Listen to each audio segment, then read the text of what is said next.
All right, man. Torture Talk. Like, share, subscribe to the page. Hit the thumbs up button if you like the content. Good morning, good morning, good morning. Good morning. Snake Eyes is back. You know what it is. All right, man. So today we're going to be talking about, did Drake set the war off again? And yeah, we need to dive a little bit deeper into this. So before I get into that, you know, I got to get my spill. This is Torture Talk. If you like the content, please consider subscribing if you're not subscribed already. You know, please consider. Also, too, all the beautiful ladies, put one in the chat. All the fellas, y'all know where to find the ones at. Just don't harass them. I don't sell no merch, but I do have content, and that is absolutely free. But if you want to leave a donation, links is on the screen. They call me the Hidden Gem. And I went from 1,300 to over 9,000. Trying to reach 20,000 by the end of the month. I can do it. If I can't, then 1 million by the end of the year. All right, so look, we're going to get right into it. This comes courtesy of Fantastic Hip Hop. So let's get it. All right, so let's get it.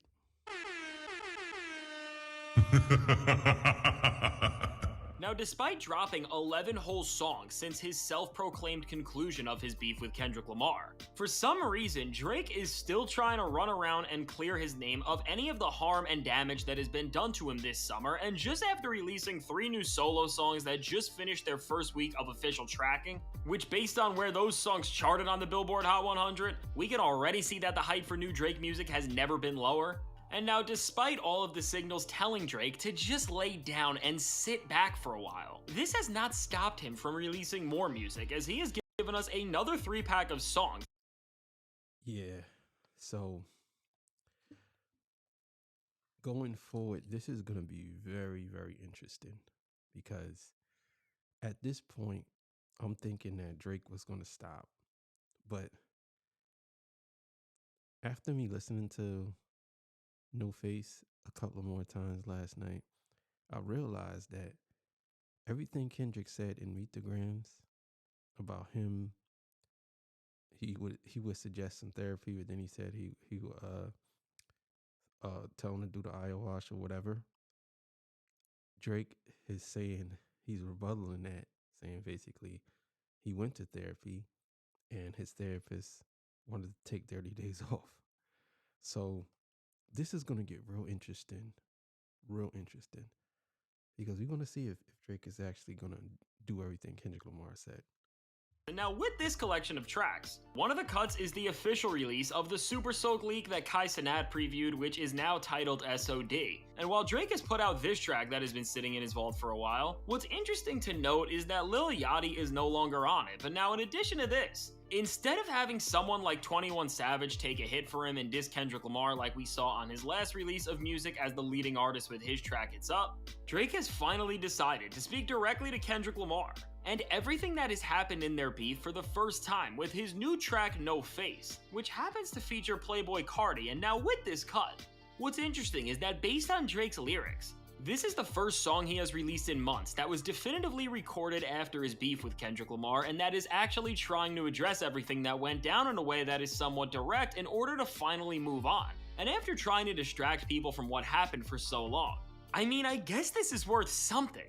But now when it comes to I don't know if it's worth something because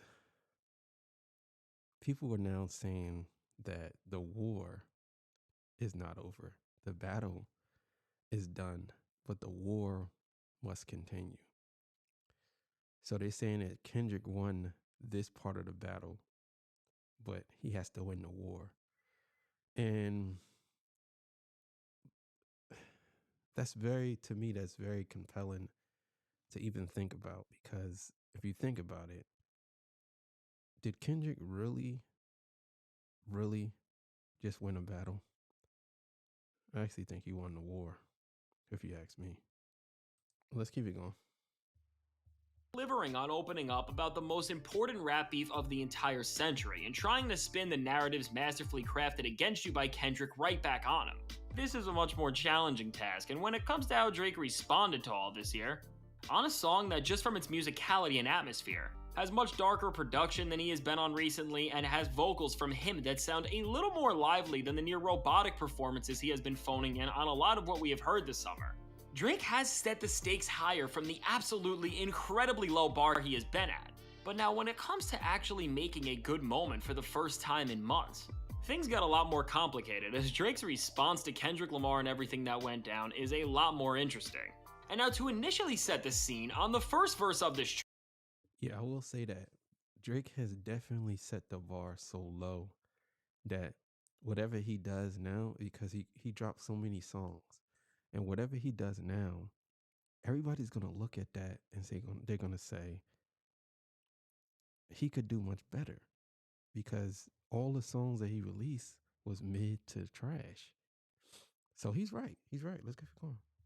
track, Drake starts to let us into his actual headspace for a change, and instead of just trying to gaslight listeners and act like nothing happened in his career recently, right off the bat, he is at least acknowledging the tensions that have been lingering around and calls out Kendrick Lamar and also a lot of other people he is beefing with like Future and Metro Boomin, as he says, I gotta know, how you get lit off the person you hated on. And now off rip, this is a clear dig at Kendrick.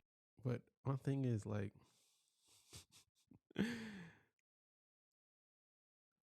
why does Drake think that Kendrick was hating on him?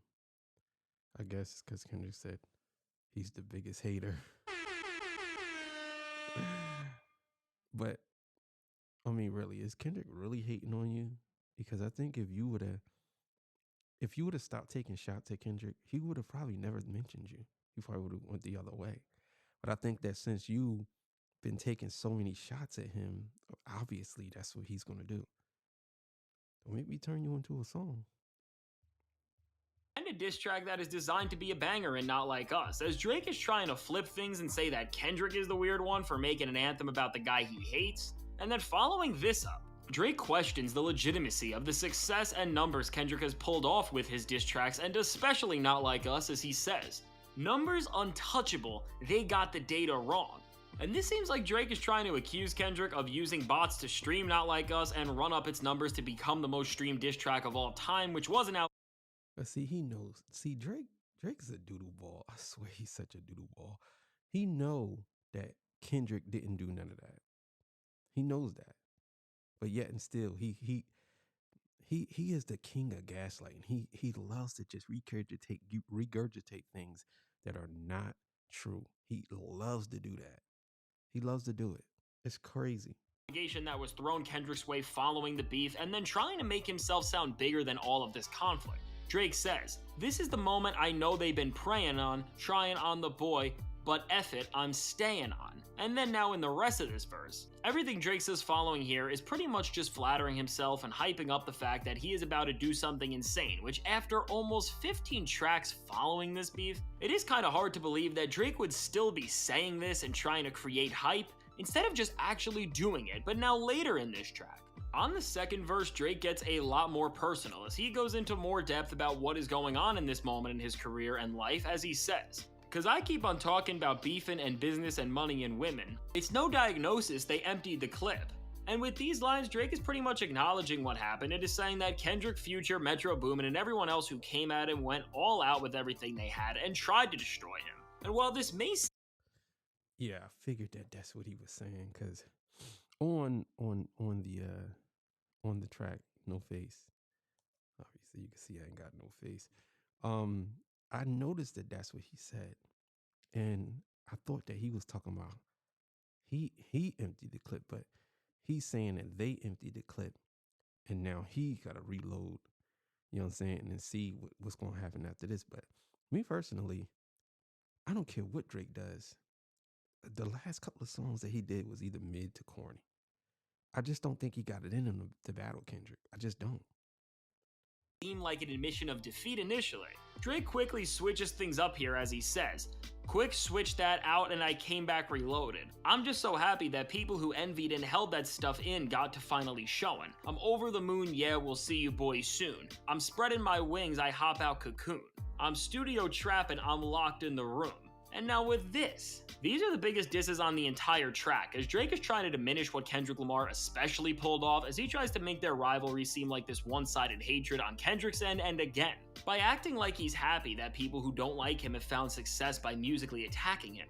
Drake is trying to make himself sound like he is bigger than all of this, but as in the end of the verse, he is clearly alluding to the fact that he is not done with this situation and something will be coming to settle the score and get revenge.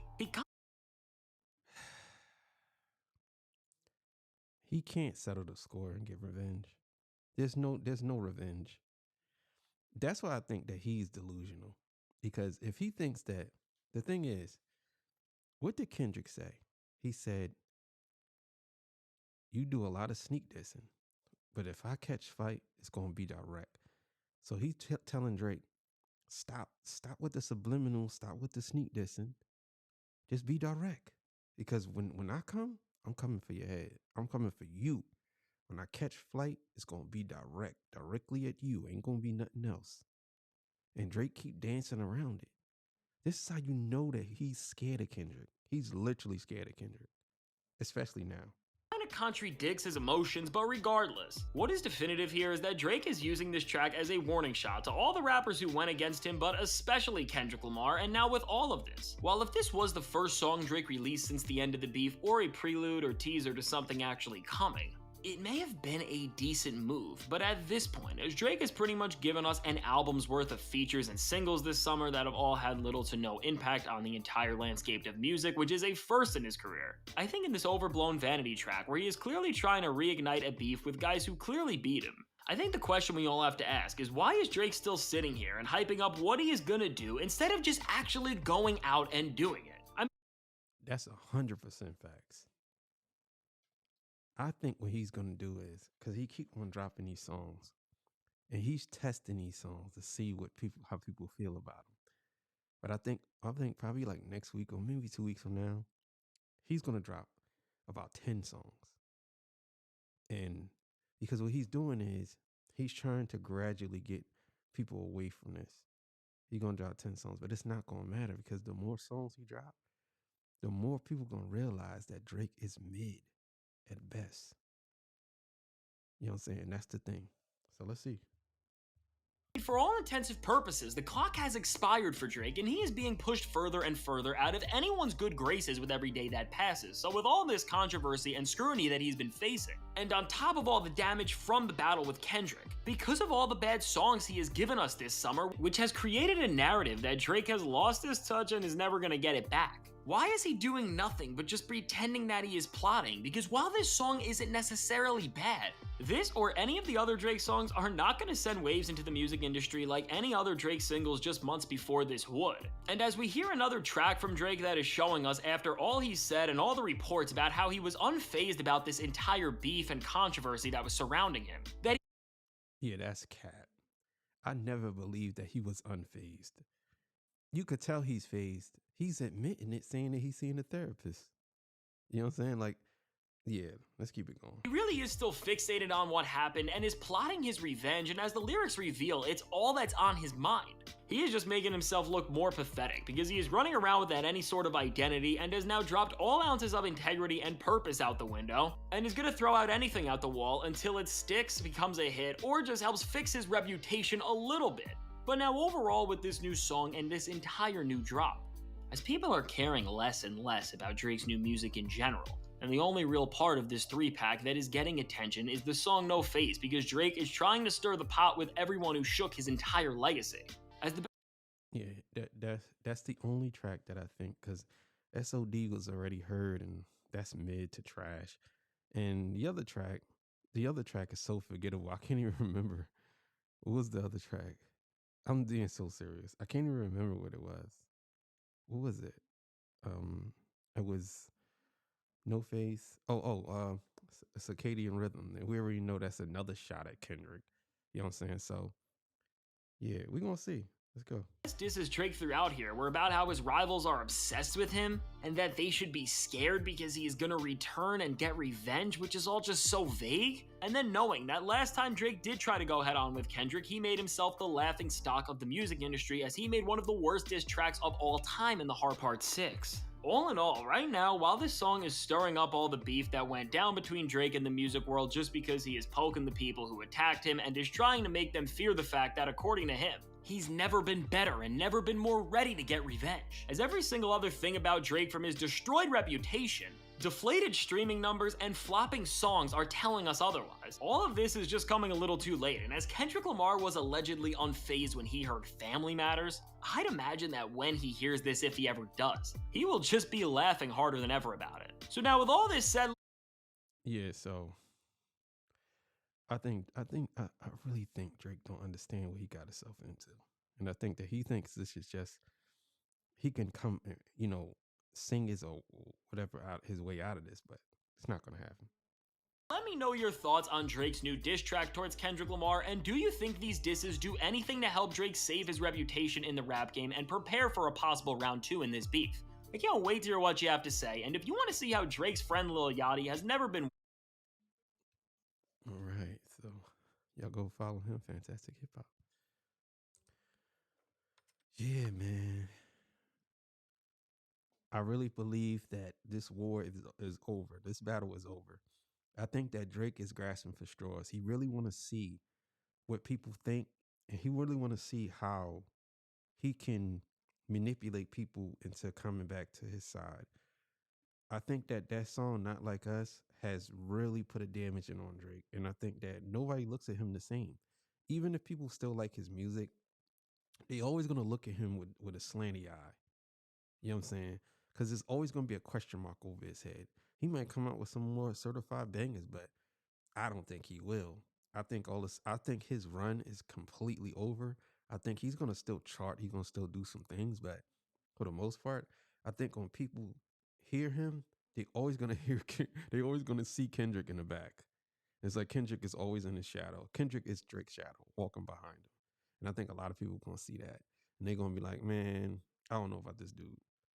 You know what I'm saying? So, but yeah, man. Good morning, good morning, good morning. You know what I'm saying? Wake up, wake up. All right, man. So look, 12 o'clock show is coming up. Really appreciate y'all sticking with me. Had to put that out here. All right, man. Snake Eyes out. See y'all. Peace. Bye. Gone.